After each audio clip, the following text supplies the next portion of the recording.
No one offered her shelter until a silent man reached out his hand. That hand, calloused and steady, extended not with pity, but with presence like a gate left unlatched in a town where every door was bolted shut. Clara Hastings had been turned away 12 times in 24 hours. Each knock took something from her dignity, hope, breath. By the 13th door, her voice had worn thin, her knuckles red and raw. Stone dust clung to her hem, her shoes long gone. When she reached the outskirts of Dove Creek, all she had was a sack made from an old feed bag and a name no one cared to say anymore. The wind was relentless that autumn. It scraped down from the ridges of Colorado like it carried a grudge, whistling through town with enough bite to lift skirts and loosen shingles. Dove Creek sat between nothing and nowhere, a cluster of weary buildings, a single church, and a general store too proud to admit it was always out of stock. Hope had blown out of town years ago, leaving behind dry air and colder glances. Clara stopped near the edge of town, where the last buildings thinned into open land. Her eyes stung from grit. Her breath steamed in sharp bursts. She spotted a man by a mule cart, loading fence posts into its bed. He moved with precision, slow but certain, like every motion had been practiced long enough to live in his bones. She didn't plan to speak to him. She had no more pleas left.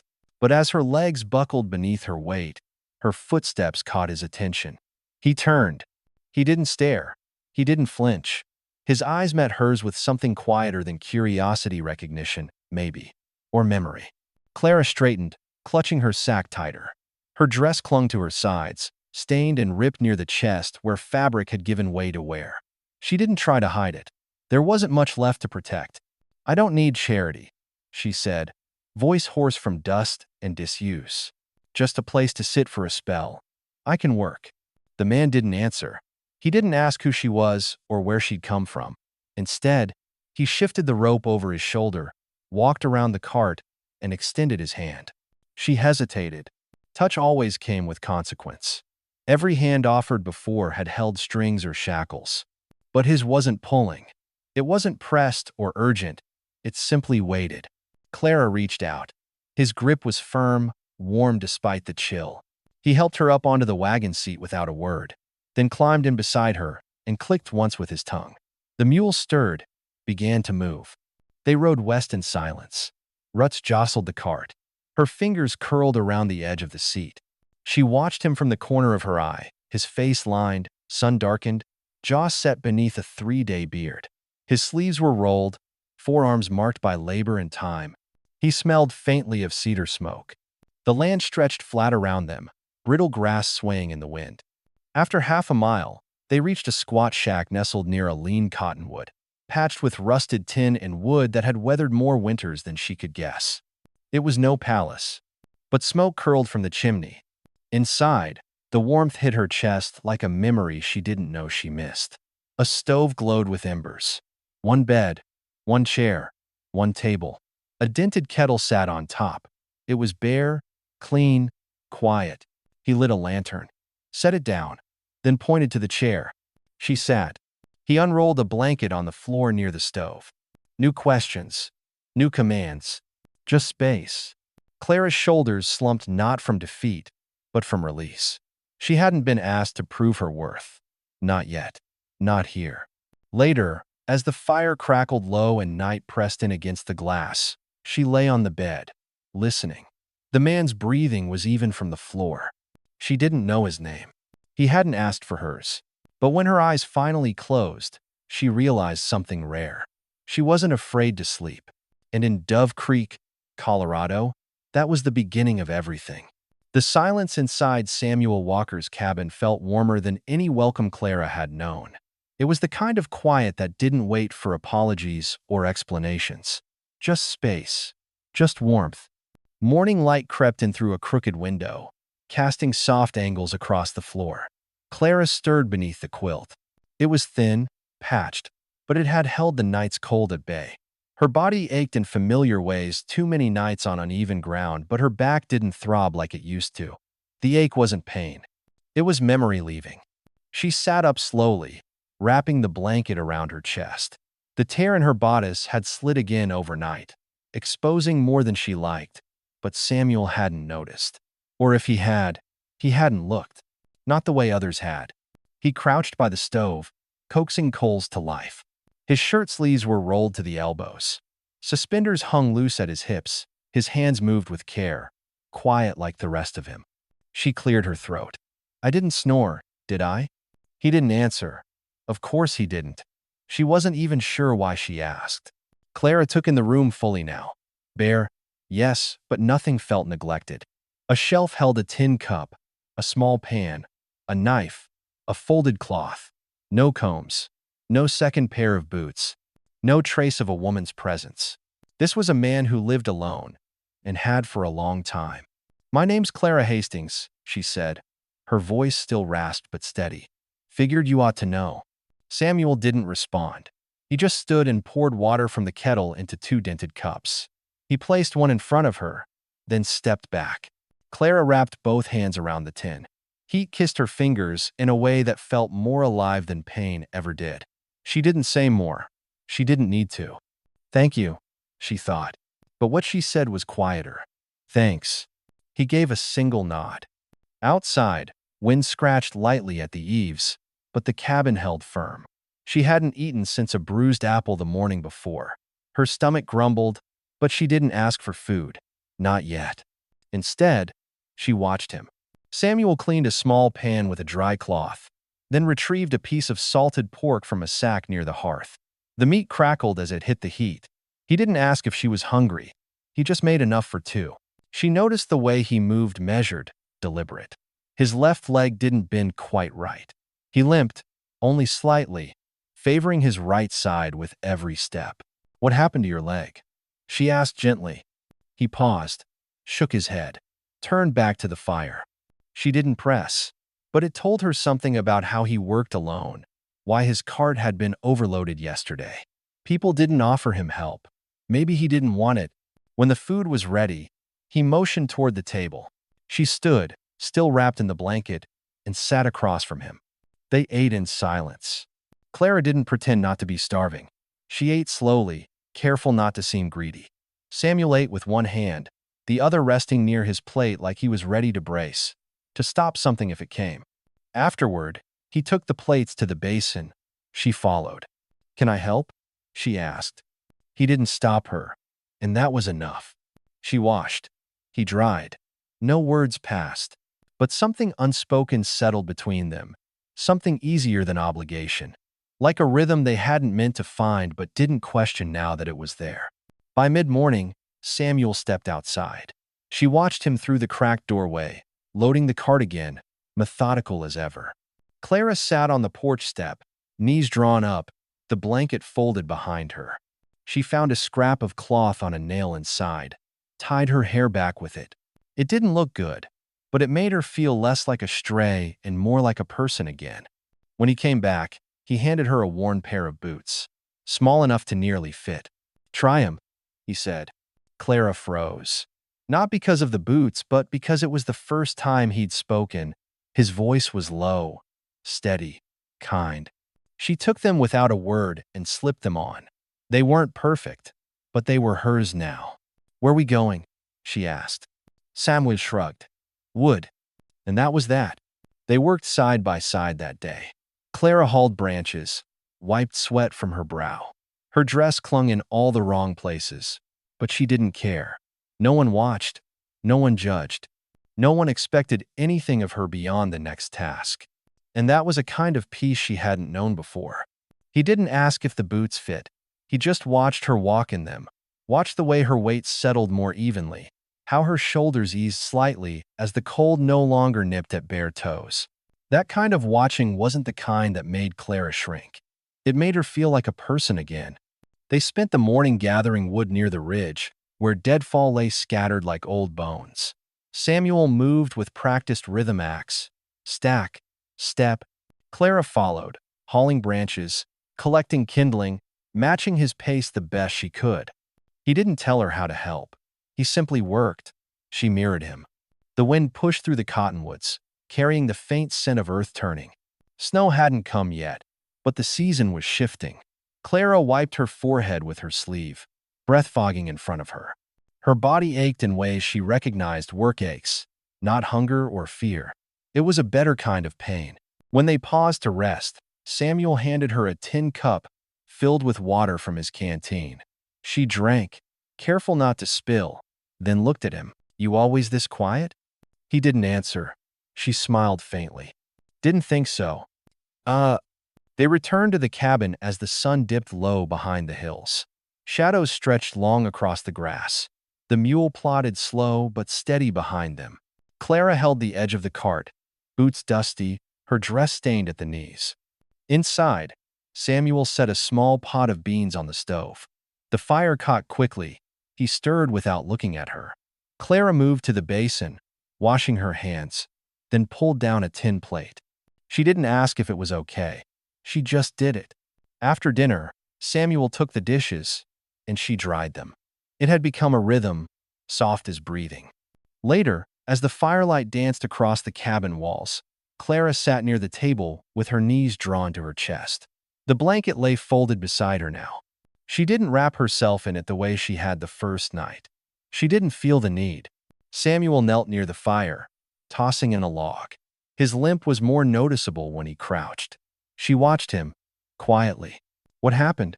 she asked softly, nodding to his leg. He didn't speak for a moment. Then, "Stampede. Years ago. Were you alone?" "Number my brother." Clara didn't press, but the air thickened for a breath. "He didn't make it?"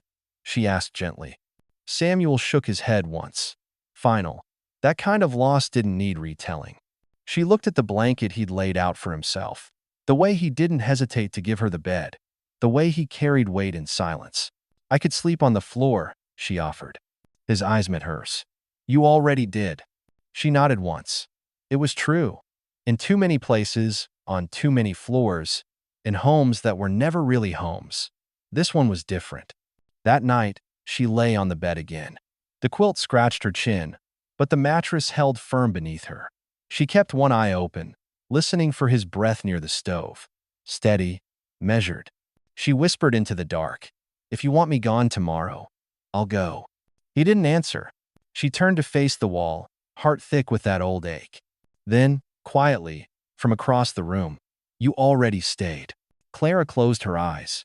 And for the first time in years, the silence didn't feel like waiting to be cast out. It felt like being held. Dove Creek had a way of whispering things louder than shouts. It didn't need proof to pass judgment, just a glance, a rumor, a silence too long. Clara felt those whispers even out here, half a mile from town. They drifted on the wind, through the cottonwoods, across the fields where fences leaned tired against the sky. She felt them in the way Samuel looked toward the road that evening, jaw tight, breath clipped. It was the third day since she'd arrived. They'd fallen into a rhythm that neither named nor questioned. She washed dishes, fed the mule, stacked kindling. He cooked, chopped, fixed. They rarely spoke, but the silence had softened.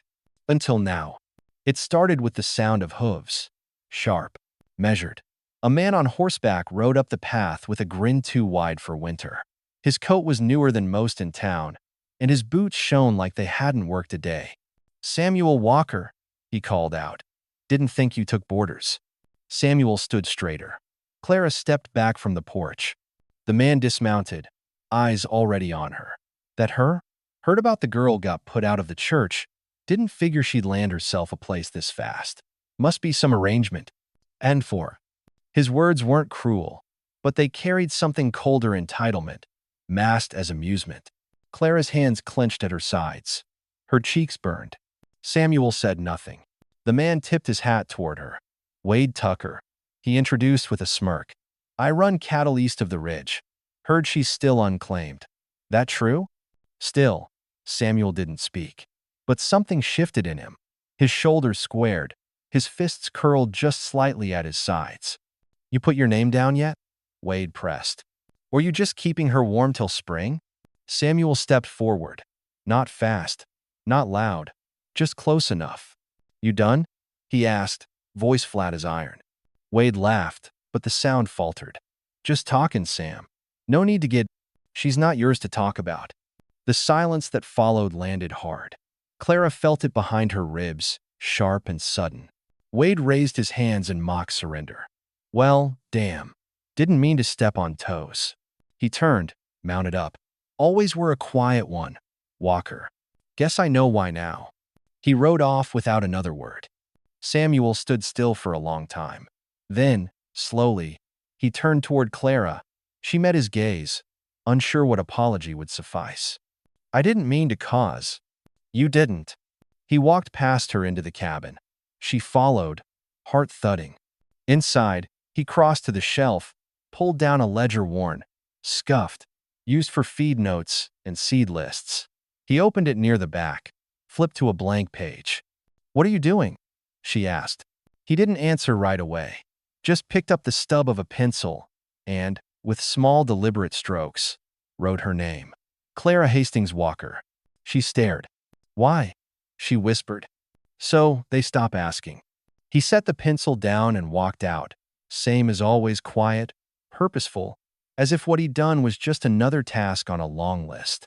But it wasn't. Clara stood in the doorway a long while, staring at the name. The room around her hadn't changed, but she had. No one had asked her to stay. But this was something better. It was someone saying she already had. Dove Creek didn't change much, not in weather, not in people. But sometimes, the silence shifted. And when it did, it could say more than a crowd ever could. It had been over a week since Clara came to Samuel's cabin, and word had traveled as fast as boots could carry it. Still, no one dared say anything to Samuel Walker to his face, not in a town where his fists had once ended a man's accusation clean across a saloon counter. Even Zoe, eyes followed. Clara felt them as they rode into town together that Thursday morning. She sat beside him in the wagon, gloved hands tucked into her lap, the dress she wore mended and cinched with a belt that once belonged to a grain sack.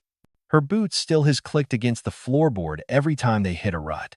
Samuel said nothing, as usual, but she noticed the extra length he'd cut into the harness, the extra blanket he laid on the seat before she climbed up. It was his way. At the general store, he tied off the mule. Clara hesitated before stepping down. You don't have to come in, he said, his voice quiet. I want to, she replied. The doorbell jingled when they entered. Heads turned, then quickly turned away again. Clara walked with her chin a little higher than she felt, following Samuel's broad frame as he moved through the narrow aisles.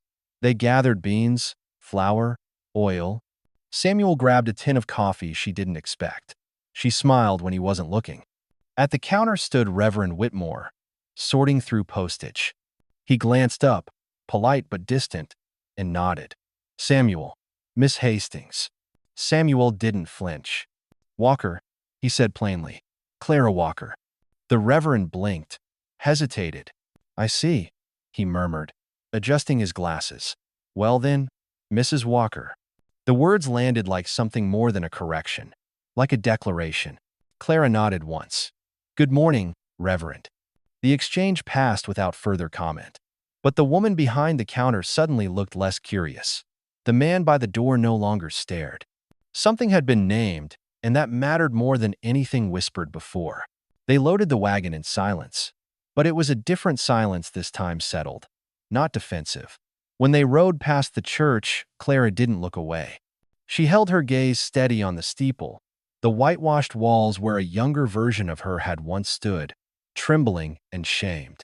At home, after the supplies were stacked, Clara found herself staring at the ledger again. The page hadn't changed, but her place in it felt deeper now, tethered. Samuel came in, wiping his hands on a rag. He looked at her like he knew she had something to ask. Do we need to go to the courthouse? She said. Make it legal? He shrugged. They already treat us like it is. She exhaled, half a laugh, half a sigh. You always this practical? Samuel didn't answer. Instead, he walked to the shelf, pulled a sealed envelope from inside the seed tin, and handed it to her. The handwriting was stiff, formal, the town seal stamped in red wax. She opened it carefully. It was a letter from Reverend Whitmore. Short, official. It stated that Clara Hastings and Samuel Walker were to be recognized by Dove Creek as a bonded couple under common law, with rights and respect therein. She read it twice, then a third time. Well, she whispered, I guess that settles it. Samuel nodded once. If you want it to. She looked up, folding the paper slowly. I don't need a paper, she said. It's already enough. He didn't smile, but he didn't look away, either. That night, Clara wrote a single sentence in the ledger under her name. We chose each other. And for the first time in her life, no one could take it back. The wind was still that morning. Too still. Clara stepped outside with the water pail tucked under one arm, boots crunching over frost-bitten grass. The sky was colorless, drained of light, and even the birds had kept quiet. It felt like the world was holding its breath. She made her way toward the well behind the barn, halfway between the fields and the cottonwood, where Samuel had strung his first wire fence. The pail swung at her side, empty, light. She lowered the bucket into the dark, deep shaft. The rope creaked, echoing louder than it should have in the hush. Halfway up the pull, she froze. Boot steps. Behind her. She turned slowly, heart skipping once, then again, this time not with surprise, but recognition. Wade Tucker stood at the edge of the clearing, hat cocked, hands in his pockets, smile all wrong. Well, he said, drawing out the word like a joke only he enjoyed. Didn't think I'd catch you all the way out here. Clara tightened her grip on the crank. What do you want? He stepped closer. Now that ain't hospitable. I was just passing through. Thought I'd check on you. Pretty girl like you, living out here with a man like Walker, folks'll talk.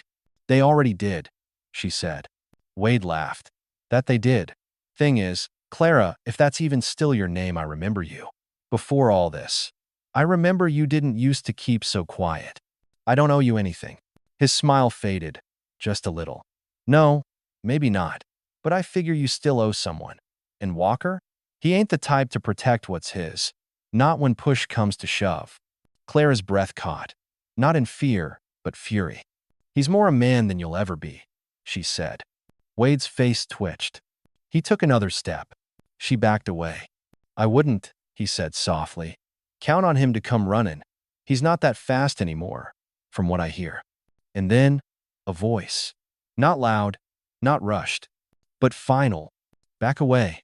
Samuel's shadow stretched long across the grass as he stepped into the clearing. His coat flapped behind him like a warning. Wade didn't move. Just having a chat, Sam. Samuel's face didn't flinch. His voice was flat. You're trespassing. She doesn't seem to mind. She minds, Samuel said. And you know it. For a moment, Wade's bravado wavered, but he masked it with a smirk. Didn't mean no harm. Samuel's jaw clenched. You showed up to make her remember where she doesn't belong. But she does belong. Here, with me. Silence settled. And then, she's not yours to talk about, Samuel added. Wade looked between them. His smirk dropped completely. Something shifted in his posture, pride bruised, opportunity lost. He spat to the side, then tipped his hat. You'll regret keeping her. Mark me. I won't, Samuel said simply. Wade turned, walked back toward the ridge without another word.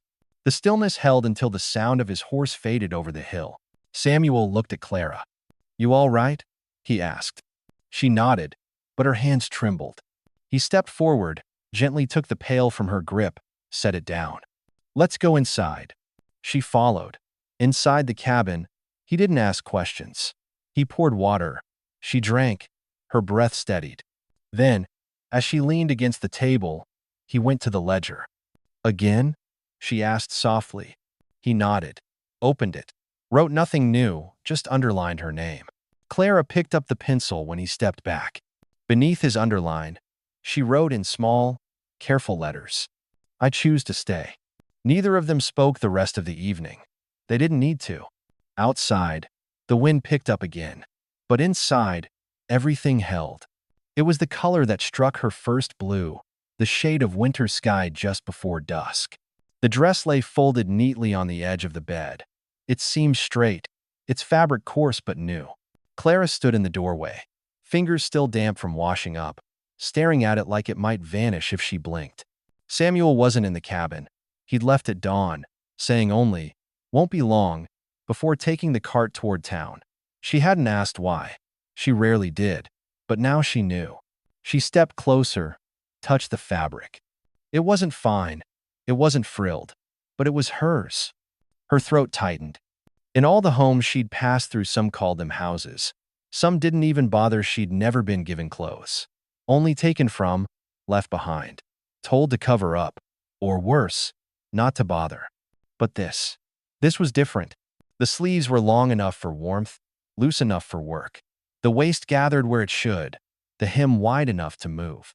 Practical, modest, thoughtful. A man like Samuel didn't ask what size you wore. He noticed. He guessed.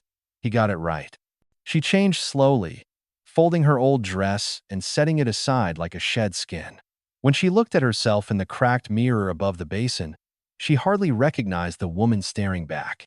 Clean, covered, chosen.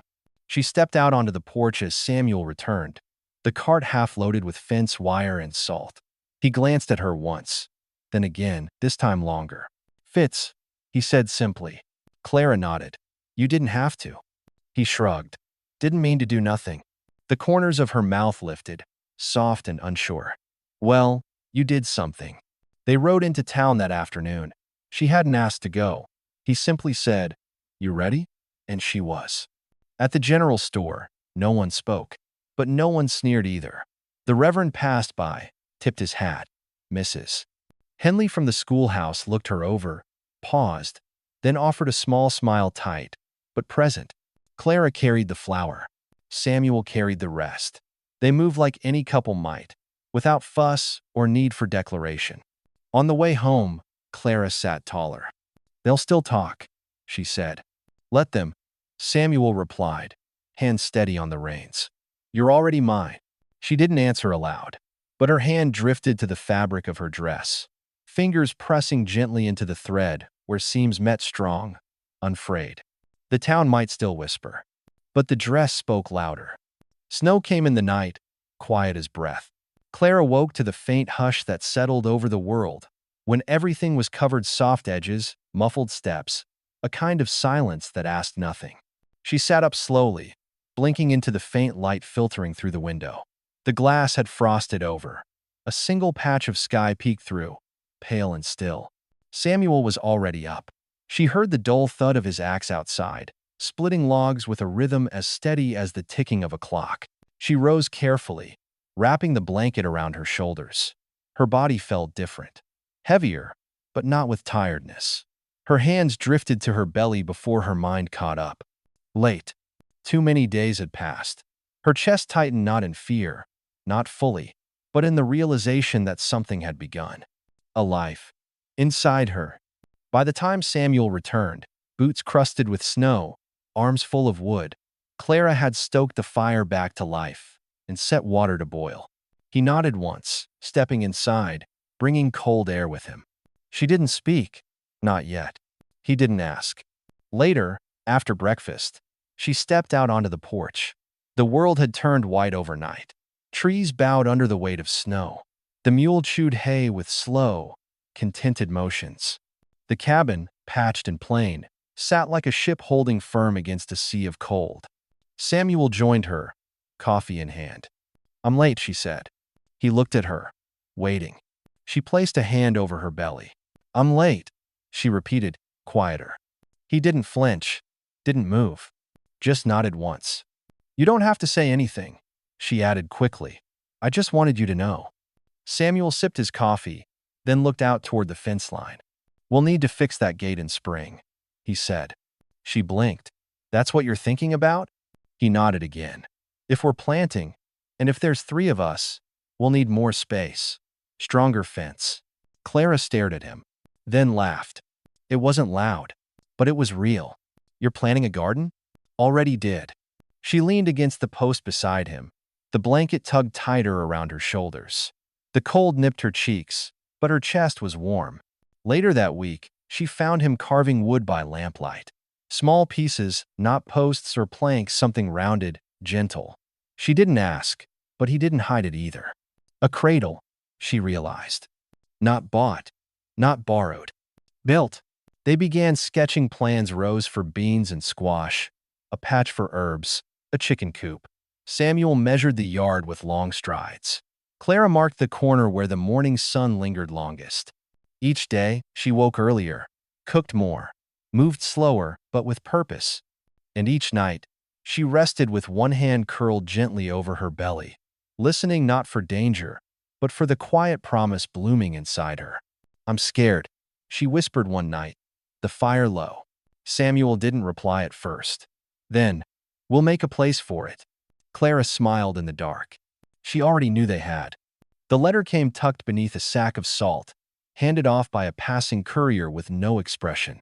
Clara turned it over twice before opening it.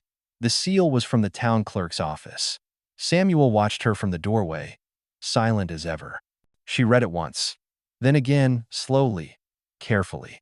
The Reverend, through official script and a borrowed typewriter, had declared them recognized under common law. No wedding, no rings. Just names, listed side by side in a book neither of them had asked for but now belonged to. She folded the letter with steady hands. Samuel said nothing. He waited. "Well," she said, voice thin but sure, "I guess they've caught up to us." His lips curved slightly. "Do we need more than that?" Clara shook her head. "Not anymore." That night, as wind stirred outside and snow fell quiet over Dove Creek, Clara sat at the small kitchen table with the ledger open before her. The pencil sat where they'd left it weeks ago. Beneath her name, Clara Hastings Walker, she added one more line, in script that no one but him would read. "We chose each other, and they finally saw it." She set the pencil down and closed the book. No church bell had rung. No vows had been spoken. But she was his, and he had always been hers. The thaw came slow, but it came. Snow melted into mud. Grass peeked through like breath returning to the land. And Clara, with her belly now full and visible, stood beside Samuel at the edge of the open plot. "This is it," he said, pointing with a gloved hand. "Good light, soft soil." They worked in silence. Samuel dug rows. Clara marked corners with stakes and twine. Her back ached, but she didn't stop. The cold was gone. So was the fear. Once, she slipped in the mud. Samuel caught her no words, just hands, steady and warm. They paused, laughing softly at the mess. At midday, they sat on a split log, sharing bread and beans from a tin. The earth smelled rich, alive. Clara looked at the crooked rows, the bent stakes, the scatter of wildflowers nearby. "It's not perfect," she said. Samuel shrugged. "It's ours." She turned to him. "Why did you let me stay?" He didn't blink. "Because you didn't ask to be saved." And she held that for a long breath, then took his hand and placed it over her stomach. "We're not alone anymore." He didn't pull away. Later, they planted seeds one by one, fingers deep in dirt that would remember them. The birds sat on the windowsill, carved from pine, wings tucked in mid-rest. Clara turned it over in her hands, smooth edges, thumb-worn grooves, the grain like feather lines. Samuel had left it there without a word, just before sunrise. She smiled. The cradle beside the bed was nearly finished. A quilt waited, stitched from old shirts and flour sacks. The cabin, once sparse, now held warmth in every corner. Outside, the first wildflowers had bloomed. Inside, Clara moved slower, belly heavy, breath deep. She stood at the window, watching the light play across the bird, then whispered into the hush, "Tommy." She said it again. The name filled the air, gentle but sure. Samuel looked up from the floor, where he was smoothing the cradle's leg. "For your brother," she said. He nodded, eyes soft. "And ours." They didn't need more words. Later, Clara rested with her hand on her belly, the bird beside her, watching. "You'll never be passed over," she whispered to the life within. And outside, spring kept coming. Some stories don't end with fireworks, but with a single name, spoken softly in a room that once held silence. In that quiet, where two people chose each other without ceremony, we find the kind of love that doesn't shout but stays. The bird on the windowsill leaves us not with drama, but with a deeper stillness, the kind that roots itself in small acts of care and in the courage it takes to simply stay.